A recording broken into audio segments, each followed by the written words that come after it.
Sa nakaraan nating episode ay natapos tayo kung saan nga ay naglakbay ang ating bida kasama ang Old Initiator, at kung saan rin ay merong mga kalalakihan na ayaw silang padaanin, na umabot pa nga sa puntong pinatulan na ang mga ito ng Old Initiator. At sa kabila nga ng ginawa ng matanda ay ayaw parent talaga silang padaanin ng mga ito. Hanggang sa inutusan na nga rin ng lalaking ito ang isa niyang kasamahan na magsumbong raw at i-report ang mga nangyayaring ito. Kaya naman dali-daling nag-alis ang lalaki, at patakbo itong nagtungo kung saan naroroon ang kanilang kampo. At pagdating niya nga rito ay nakita siya agad ng lalaking ito na si Mr. Lee ang nakaalitan ng ating bida sa may shop, na agad rin namang nagtanong kung bakit tila daw ba humahanggos itong lalaki at nakimay kung anong problema. Kaya naman nga rin, agad nang nagsumbong ang lalaking ito kung saan ay sinabi niyang meron nga raw isang binata at matandang lalaki na nagpipilit makadaan, kahit na ipinagbabawal na nila. Kung saan nga, ay meron palang nakarinig sa kanilang pinag-uusapan, kaya naman ang taong iyon ay agad ring inutusan si Mr. Lee na tingnan raw at alamin kung ano nga raw ba talaga ang nangyayaring iyon sa may entrance. At yun na nga agad na ring sumama si Mr. Lee para alamin ang mga nagaganap, kung saan nga ay nabigla ito nang makita na ang ating bida pala ang tinutukoy na nagpipilit makadaan, kung saan nga rin ay agad din naman itong inasar ng ating bida, na kung gusto daw ba ulit ni Mr. Lee na masampal ng pagkat-endi. Dahilan nga para manggalaiti ulit sa galit si Mr. Lee kaya naman ay kung ano-anong masasamang salita rin ang pinagsasabi nito sa ating bida. Kasunod ay agad rin itong inutusan ang mga lalaki, na bakit raw hindi pa magsikilos ang mga ito para hulihin ang ating bida. Subalit ni isa ay wala man lang kumilos, marahil ay dulot ng pagkatakot ng mga ito sa kung anong pwedeng mangyari sa kanila, dahil nga sa pinakitaan na sila ng Old Initiator kung anong kakayahan ang meron siya. At dahil nga sa ayaw sumunod ng mga lalaki, ay nagalit na nga si Mr. Lee, kaya naman nga ay napilitan na ring magsikilos ang mga ito upang sumugod at umatake sa Old Initiator at sa ating bida. Subalit yun na nga, wala lang silang napala, puro pag-ouch lang ang kanilang nagawa, napatilapon lang silang lahat dahil wala man lang silang binatbat dito kay Old Initiator. At dahil nga rito, ay lalo nang kumulo ang dugo ni Mr. Lee sa galit, kaya naman nga heto at nagpasya na rin siyang umatake. Subalit ginamitan rin naman siya agad ng kakaibang skill ng Old Initiator, kung saan ay meron itong pinakawalan na isang papel na kulay dilaw, kung saan ay dahan-dahan ito at unti-unting nagpalutang-lutang papalapit kay Mr. Lee, hanggang sa dumikit nga ito sa hita ni Mr. Lee dahilan para ito ay mapaluhod at mapatigil sa kanyang paggalaw.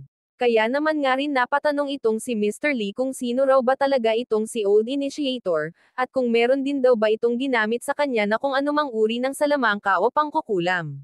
Ngunit hindi nga sinagot ni Old Initiator ang katanungan ni Mr. Lee, bagkus ang ginawa nito ay nagtanong siya sa ating bida kung ano raw ba ang maaaring iparusa dito kay Mr. Lee, at ang sagot nga lamang ng ating bida ay bahala na nga lang raw itong si Old Initiator sa kung anong gusto nitong gawin.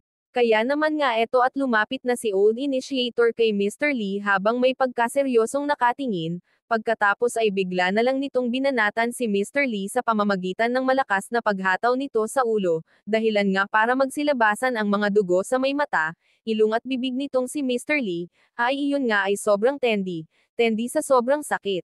Pagkatapos ng ginawang iyon ni Old Initiator, ay merong tinig mula sa loob ng kampo ang nagsabing hindi niya raw inaasahang meron palang katulad ni na Old Initiator na may ibang kakayahan na mapapahantong dito sa kanilang kampo, kaya naman dagdag pa nitong sabi na bakit hindi raw pumasok sa loob ang ating bida at si Old Initiator nang sa ganon ay makapagtsaaman lang sila. Matapos nun ay nagtanong ang Old Initiator sa ating bida, kung papasok daw ba sila sa loob para sa alok ng taong nagsalita kanina, na inoohan naman nga ng ating bida. Kaya't maya-maya nga lang din ay nagtungo na silang dalawa papasok sa loob ng kampo, kung saan nga habang naglalakad sila ay nakita nilang ang nagsalita pala kanina ay ang nandun sa may bandang itaas na isang lalaki at babae, kung saan ang lalaking ito ay tinatawag na Elder Gu habang ang babae naman ay ang kapatid ng lalaking tinatawag na Young Master na may kulay ang buhok, na muntik nang makipag-away sa ating bida na hindi nga lang natuloy hihihi. At yun na nga nang tuluyan ng humarap at tumingin ang ating bida sa mga ito, ay nabigla ang babae at napagtanto nito na ang ating bida nga yung minsang kamuntikan ng suntukin sana nung kanyang kapatid. Ito namang si Old Initiator ay sinabing kung gayon daw pala ay itong si Elder Go ang siyang nagsalita kanina, tapos sabi pa niya na may hindi daw magandang bagay na ginawa si Mr. Lee kaya naman pinarusahan niya ito, at kung gusto daw namang gumanti nitong sina Elder Go ay sige lang daw tatanggapin nila yon. Sambit naman nitong si Elder Gu na di raw naman iyon ang gusto nilang gawin, wala daw naman silang balak na gumanti kaya't mas mabuti pa raw na uminom na lang sila ng tsaa ngayon. Kaya't humingi nga ng permiso itong si Old Initiator sa ating bida kung pagbibigyan raw ba nila ang alok ni Elder Go, na sinang-ayunan naman nga rin agad nitong ating bida.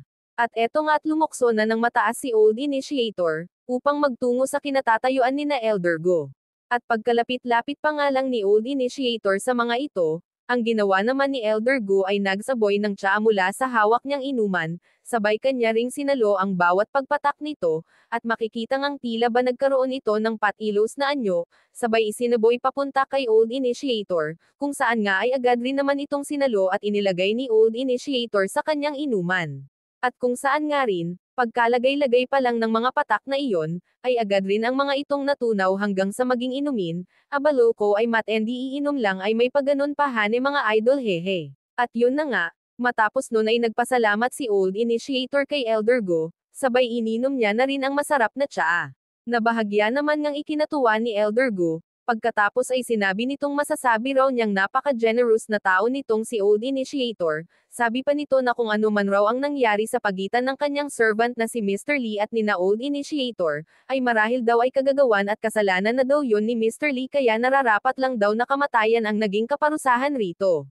Makalipas ang ilang oras, pagsapit ng hapon, ay makikitang nag-uusap itong dalawa habang nakatanaw sa paligid, kung saan ay sinabi ni Old Initiator na sina Elder Gu raw ay nagmula sa Lee family at sa tingin niya raw, kaya naririto ang mga iyon ngayon ay dahil sa kapareho nila ang mga ito ng pakay at balak gawin sa lugar na ito kaya naman baka raw medyo mahirapan sila sa pagkuha ng bagay na kanilang nais makuha.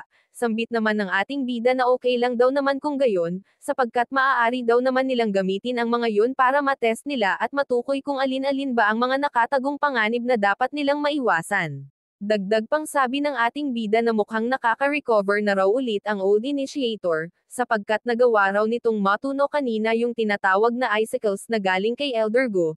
Tugon naman nga ni Old Initiator na bumubuti na nga raw unti-unti ang kanyang pakiramdam at dahil daw yon sa pills na binigay ng ating bida, kaya naman ay nagpapasalamat siya ng sobra. Sambit naman ng ating bida, na mabuti naman daw pala kung gayon, kaya naman daw pagkatapos nilang magawa yung kailangan nilang gawin rito, ay mas palalakasan pa raw niya ang Old Initiator ng higit sa dati nitong lakas na tinataglay. Na ipinagpasalamat ngang muli ng matanda matapos niyang marinig ang mga magagandang sinabi ng ating bida.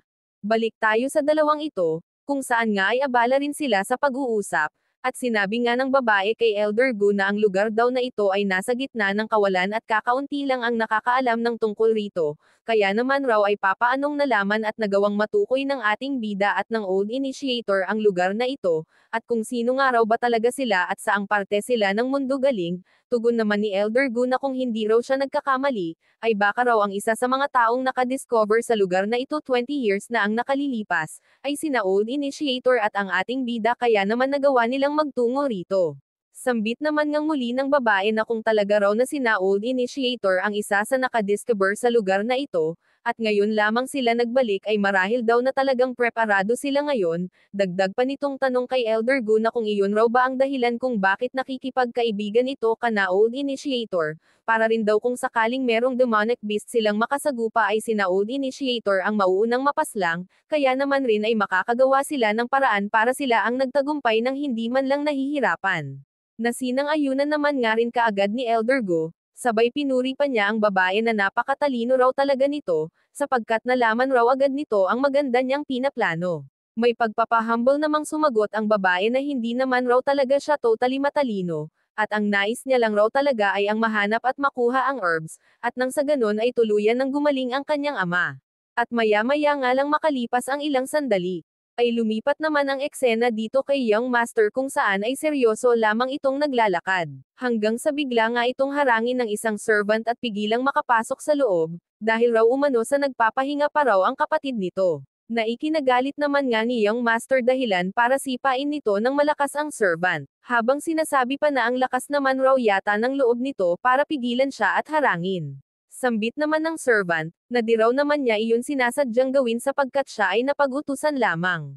Ngunit di pa nga rin nawawala ang pagkainis ni Young Master, kaya't sinipa nitong muli ang servant, sabay sinabi na siya raw ang young master kaya't dapat lang din na siya ang masunod.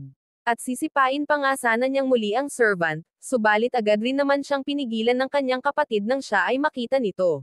Kaya naman nga rin napatingin na lang ng mariin at may pagkaseryoso si young master sa kanyang kapatid, habang ito naman ngang servant ay makikitang medyo hirap na sa kanyang kalalagayan.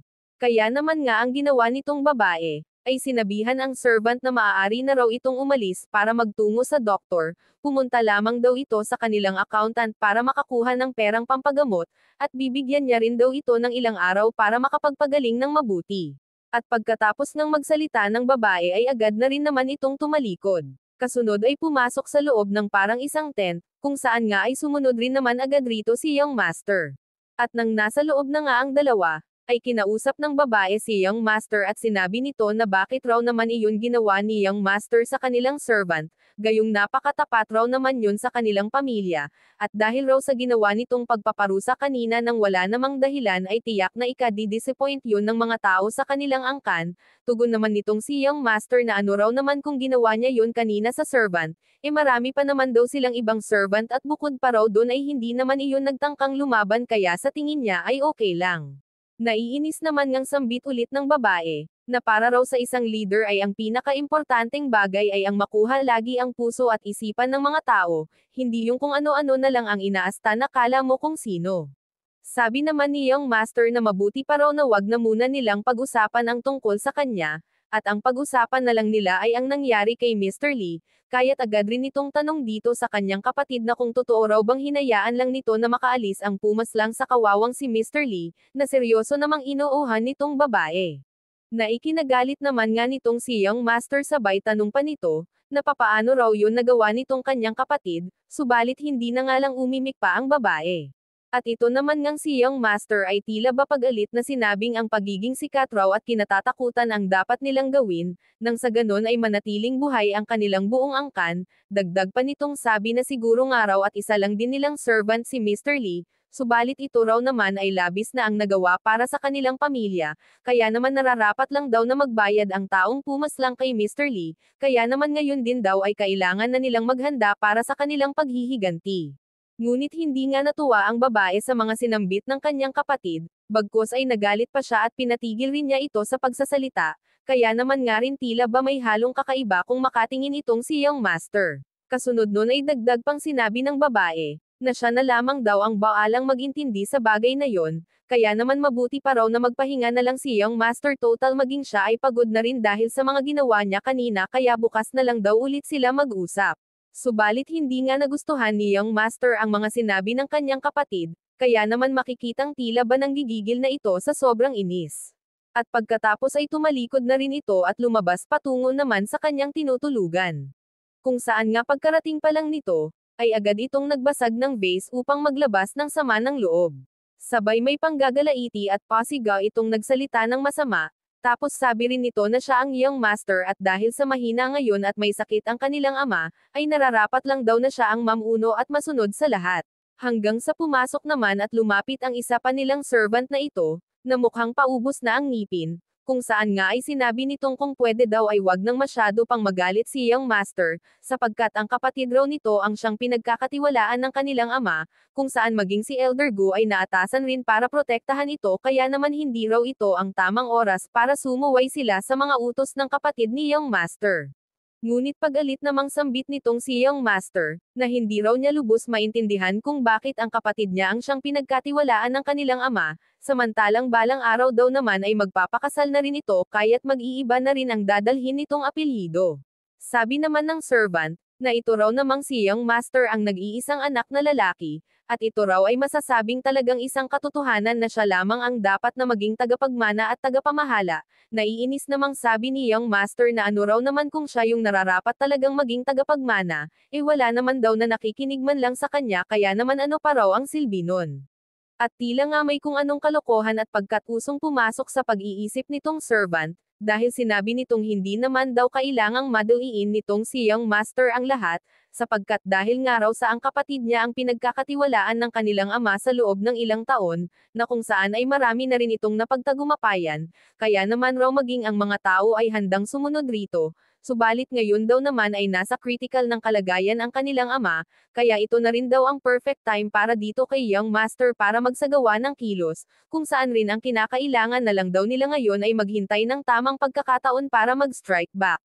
At tila nga bahagyang naguluhan itong si Young Master sa mga ipinahayag ng servant, kaya't tinanong niya kung ano raw ba talaga ang ibig nitong sabihin, tugon naman nga nitong servant na gagawin raw nilang big deal ang naging kamatayan ni Mr. Lee.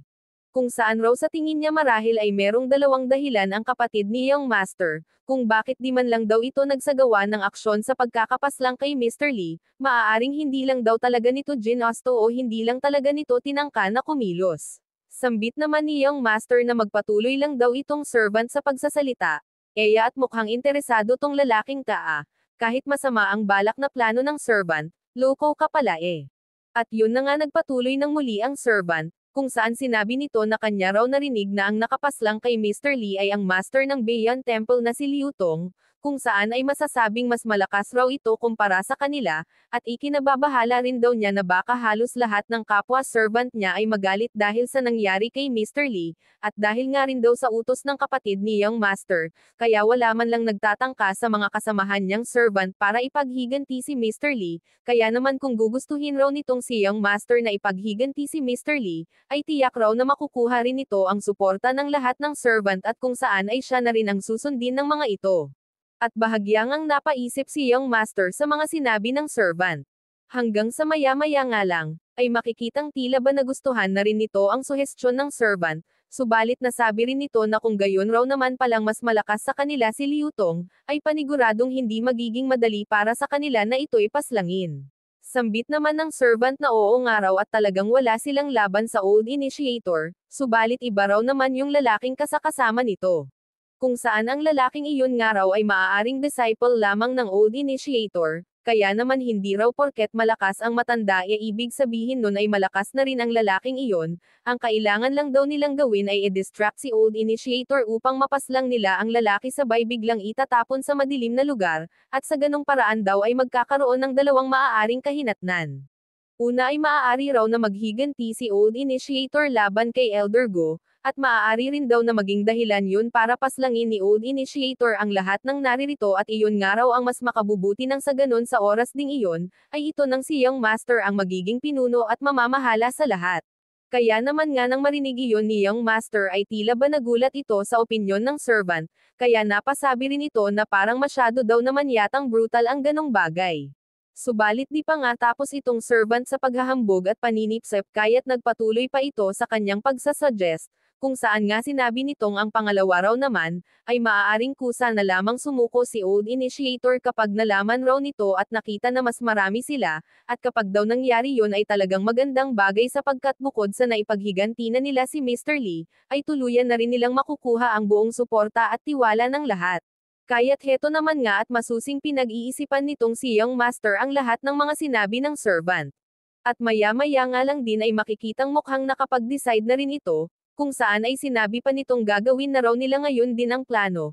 Hahabulok naman yung plano nila di ba mga ka-idol, akalain ba naman nilang disciple lang daw ang ating bida kaya panigurado daw na daig siya at kayang-kaya lang tapusin. Makalipas ang ilang sandali ay sumapit na nga ang gabi, kung saan ay makikitang nakaupo ang dalawa habang sa harap nila ay merong apoy upang pangalis ng malamig na pakiramdam. Hanggang sa maya-maya nga rin lang ay may lumapit na isang servant, kung saan ay sinabi nitong pinasasabi raw ng babae na gusto raw nitong makausap ang Old Initiator, kaya kung maaari daw ay pumunta na rin ito kaagad ngayon. At bago nga mag-decide ang matanda ay nagtanong muna ito sa ating bida, kung saan ay pumayag naman siya na papuntahin doon si Old Initiator. At maya-maya nga rin lang makalipas ang ilang sandali, habang nakaupo lang mag-isa ang ating bida ay makikitang merong mga servant na nagmamasid sa kanya sa may bandang likuran. At dahil nga sa malakas ang pakiramdam ng ating bida ay nalaman niya rin agad na meron ngang mga taong nakatingin sa kanya, kaya naman sinabihan niya ang mga ito na magpakita na sa kanya. At yun na nga kasama pala ng mga servant na ito si Young Master, at mukhang ang isasagawa na nila ang bulok nilang plano hehe. Kaya't lumapit na rin naman nga ang mga ito sa ating bida. Pagkatapos ay may pa-hello-hello pang nalalaman itong si Young Master sa ating bida. Feeling close sila hehe. Subalit yun nga may tila ba pang asar namang sinabi ng ating bida na di niya raw lubos maisip, kung bakit meron talagang mga tao na laging naghahanap ng kanilang kamatayan. Sambit naman nga ni Young Master na wag na raw magsalita pa ng kung ano-ano ang ating bida. Sabi rin nito na maaari nga raw na wala silang laban sa master nitong ating bida na si Old Initiator. Subalit panigurado daw naman na kayang-kaya lang nila itong ating bida, kaya't madali lang din daw na siya ay durugan na parang isa lamang langgam. At may pagtataka namang sabi ng ating bida na papaano raw naman na siya yung naging disciple ni Old Initiator. Sabi pa niya na mukhang mali raw ng inaakala itong si Young Master, sapagkat hindi raw naman niya master ang matandang yon, kundi isa lamang niyang tagapaglingkod, siya ang talagang master sa kanilang dalawa. Mariin namang sambit ni Young Master na meron pa daw palang mas arroganti sa kanya, dahil ang lakas raw ng loob ng ating bida para sabihing siya yung master at mas malakas, kaya naman daw ay humanda na siya ngayon dahil tiyak na sasamain siya. Sabi naman nitong isang servant kay Young Master na baka raw naman totoo talaga ang sinasabi ng ating bida, sapagkat si Old Initiator daw ay malaki ang pagrespeto sa kanya, subalit manura nga lamang ni Young Master itong servant at sinabing mukhang gumagawa lang daw ito ng rason dahil sa natatakot itong makipaglaban.